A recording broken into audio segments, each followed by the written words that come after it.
Video के title और thumbnail से आपको पता चल ही गया होगा कि आज का वीडियो होने वाला है बार्सिलोना के बारे में। तो अगर आपको जानना है कि आप भी कैसे घूम सकते हो बार्सिलोना, वो भी सिर्फ और सिर्फ 60,000 इंडियन रुपीज़ में, तो बने रहिए वीडियो के अंत तक और मैं आपको दिखाऊंगा वो सारी चीज़ें कि आप बार्सिलोना में क्या क्या कर सकते हैं।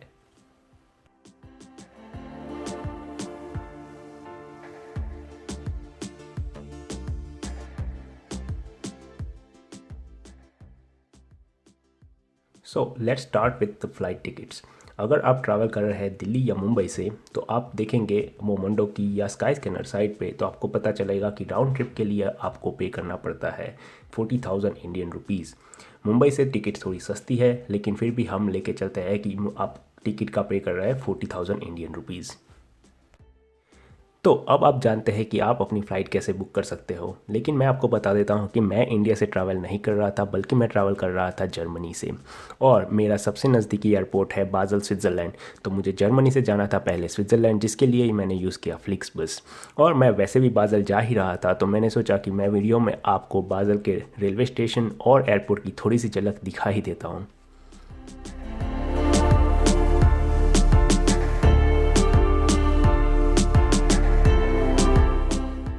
हम आ चुके हैं बाज़ल में और आप देख सकते हैं कि यहाँ पे वेदर बहुत ही अच्छा है। मेरी ट्रिप भी बहुत अच्छी थी।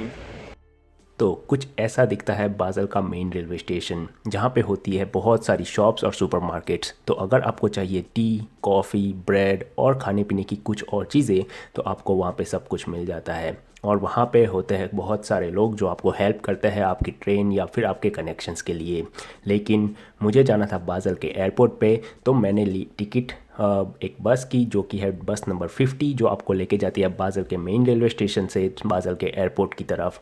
और उसके लिए मैंने पे किया था 6.10 फ्रांक्स। फ्रांक्स स्विट्ज़रलैंड की करेंसी है, और अगर आप उसको यूरो में कन्वर्ट करें तो वो कुछ होती है 5 यूरो 70 सेंट्स, और अगर इंडियन रुपीज़ में कन्वर्ट करें तो वो होते हैं अराउंड 500 इंडियन रुपीज़। अब हम आ चुके हैं बाज़ल के एयरपोर्ट पे, और आप देख सकते हैं कि बाज़ल का एयरपोर्ट बहुत ही छोटा एयरपोर्ट है यहाँ पे यूरोप में, लेकिन बहुत ही ब्यूटीफुल है यहाँ पे।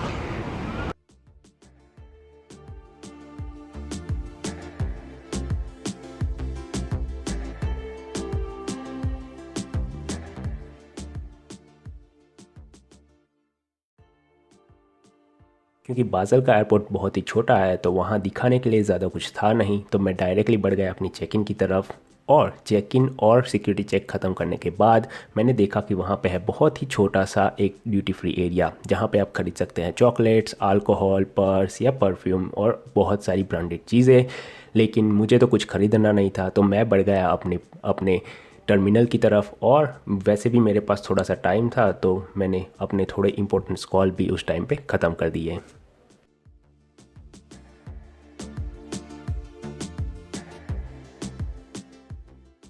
बोर्डिंग ख़त्म होने के बाद जब मेरा प्लेन टेक ऑफ कर रहा था, तो अंधेरा ऑलरेडी हो चुका था, और उसी वजह से मुझे मिला बाज़ल का बहुत ही बेहतरीन नाइट व्यू, जो कि आप इस वीडियो में देख सकते हैं।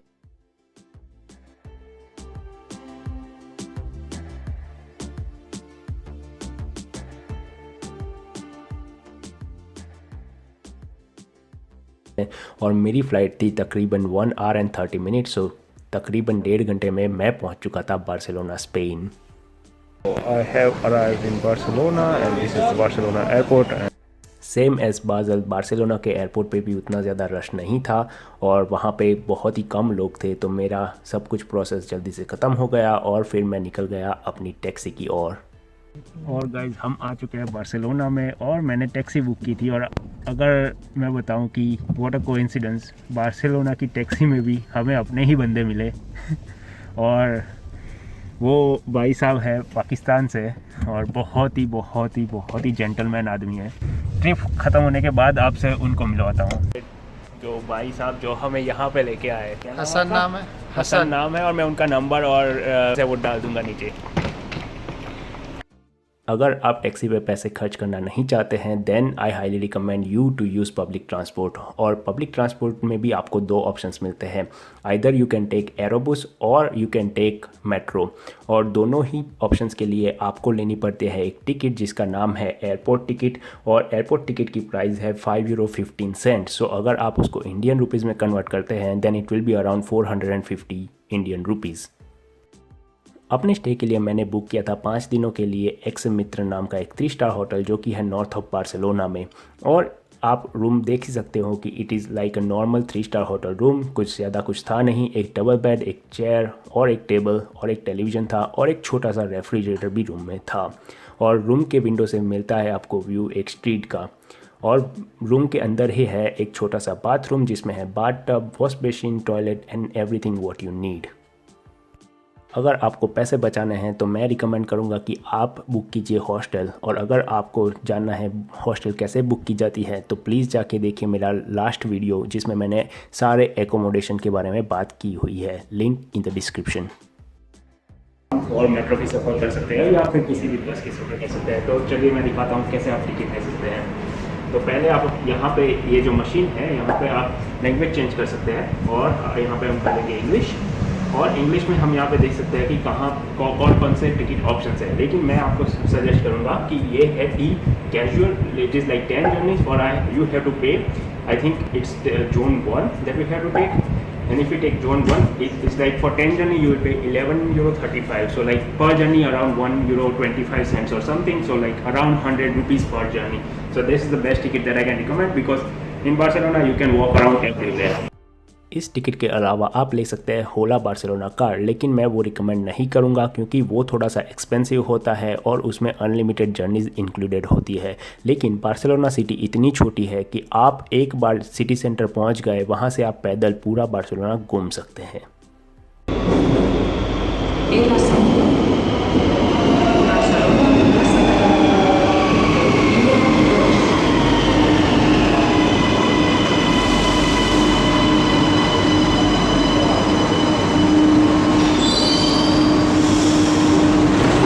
मेट्रो लेके मैं पहुंच गया प्लाजा दे काटलोनिया, जहां से स्टार्ट होती है बार्सिलोना की सबसे फेमस स्ट्रीट ला राम्बला, जहां पे आपको मिल जाते हैं हर तरह की चीज़ें, shop, street artist and everything. We are going to a food market which is called La Boqueria and I will show you guys that what kind of things you can get over there and let's have a look. Like it's really huge and amazing and it's one of the best place you can come to Barcelona. और ये है Barcelona का सबसे बड़ा food market जिसका नाम है ला बुकेरिया। और अगर आप बार्सिलोना विज़िट कर रहे हैं तो इस मार्केट को विज़िट करना बिल्कुल भी ना भूलें। ये ला राम्बला की स्ट्रीट पे ही पड़ता है, तो अगर आप ला राम्बला घूमने आ रहे हो तो आप यहाँ पे ज़रूर आ सकते हो। और एक चीज़ ज़रूर याद रखिए कि ये मार्केट संडे को क्लोज़ होता है, तो आप Monday to Saturday from 8 in the morning to 8:30 in the evening ये मार्केट खुला होता है। और जैसे ही आप इस मार्केट में एंट्री लेते हैं आपको कुछ वाइब्स आती है इंडिया की सब्जी मंडी की तरह, लेकिन फ़र्क इतना ही होता है कि यहाँ पे मिलते हैं खाने पीने की चीज़ें और मोस्टली नॉन वेजिटेरियन। लेकिन डोंट वरी, अगर आप मेरी तरह वेगान और वेजिटेरियन है फिर भी आपको वहाँ पे कई सारे ऑप्शंस मिल जाएंगे, लेकिन आपको ढूंढने के लिए मशक्क़त करनी पड़ेगी। और नॉन वेजिटेरियन पीपल के लिए ये तो मतलब एक जन्नत की तरह ही है। So we have found a vegan empanadas and ये कुछ समोसा की तरह ही होता है, लेकिन इसके अंदर कुछ वेजीज और कुछ स्टफ़ होता है और ये उस पर ये लेयर होता है। तो we are gonna try that because it's vegan. तो ये वेगान एम्पनाडास मैंने लिया और मैंने जैसे कि बताया ये कुछ समोसा की तरह ही होता है और मैंने उसका टेस्ट किया, वो बहुत ही डिलीशियस था और उसके लिए मैंने पे किए थे €3।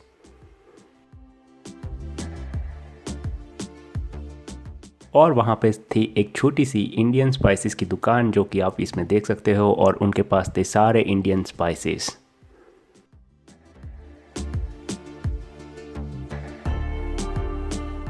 और फिर वहाँ से मैं ढूंढ रहा था ला बुकेरिया में काफ़ी और सारी चीज़ें कि शायद मुझे कुछ ना कुछ वेजिटेरियन या वीगन ऑप्शन मिल जाएगा, और luckily I got also something.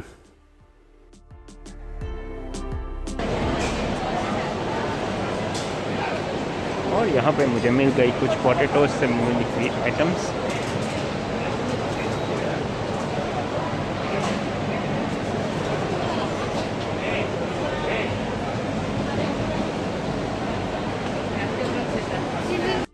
So let me try this thing.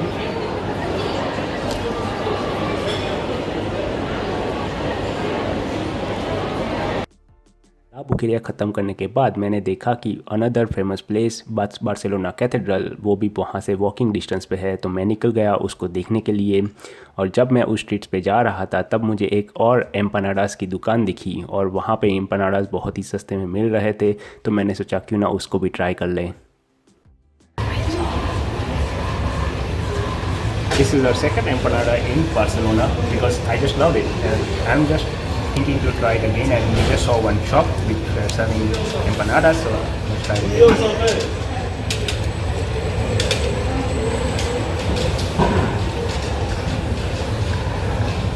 It's cheese with spinach and it's quite good. It's better than the last one actually. जब मैं जा रहा था कैथेड्रल तो वहीं पे ही मुझे दिख गया बार्सिलोना का सिटी हॉल, जो भी बहुत ही ब्यूटीफुल है और वहाँ पे बहुत बड़ा स्क्वायर है जहाँ पे आप थोड़ा सा टाइम स्पेंड कर सकते हैं। बार्सिलोना की स्ट्रीट पे आपको मिल जाएंगे बहुत सारे स्ट्रीट आर्टिस्ट, और जब मैं कैथेड्रल जा रहा था तो वहाँ एक स्ट्रीट सिंगर था वो जो अपना गाना गा रहा था। Just listen to his voice, it's really beautiful.